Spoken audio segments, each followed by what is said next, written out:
పవన్ కళ్యాణ్ ఈసారైనా ఎమ్మెల్యేగా గెలుస్తారా? చట్టసభల్లోకి అడుగు పెడతారా?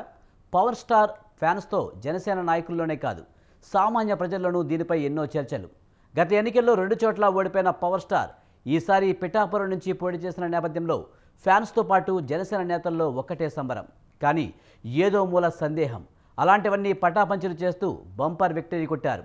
అసెంబ్లీలోకి అడుగుపెట్టేందుకు సిద్ధమయ్యారు.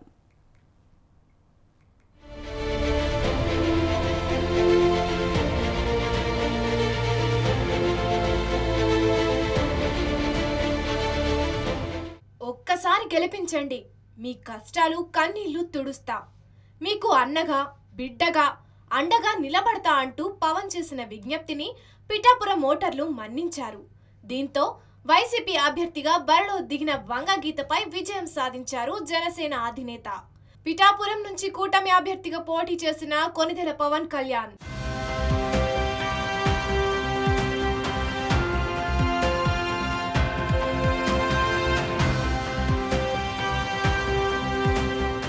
నిజానికి పవన్ అసెంబ్లీ ఎన్నికల్లో ఈసారైనా గెలుస్తారా లేదంటే మళ్ళీ ఓటమి తప్పదా అన్న చర్చ గట్టిగానే సాగింది. ఇందుకు కారణం 2019 ఎన్నికల్లో గాజువాక, భీమవరం నుంచి పోటీ చేసిన జనసేనాని 2 చోట్ల నుంచి ఓటమి పాలవడమే కారణం. ఈ నేపథ్యంలోనే మరోసారి ఎన్నికలు రావడంతో ఆయా స్థానాల నుంచి కాకుండా కాపు సామాజిక వర్గం ఓట్లు భారీగా ఉన్న పిఠాపురం నుంచి బరిలో దిగారు.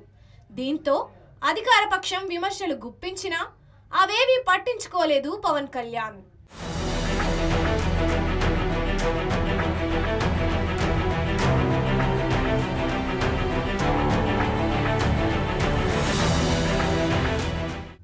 ఓవైపు టీడీపీ కూటమి అభ్యర్థుల తరపున ప్రచారం నిర్వహిస్తూనే జనసేన అధినేతగా తన సొంత పార్టీ బాధ్యతల్ని మరోవైపు మోసుకుంటూ వచ్చారు పవన్.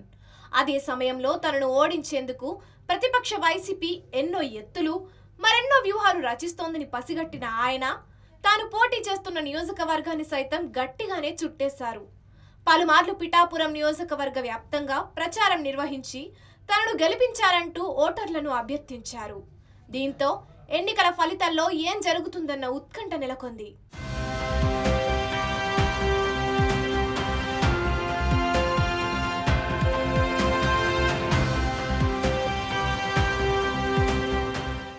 అయితే ఇప్పటికే 2 చోట్ల ఓడిపోవడంతో కొంత సానుభూతి సొంతం చేసుకున్నారు పవన్ కళ్యాణ్.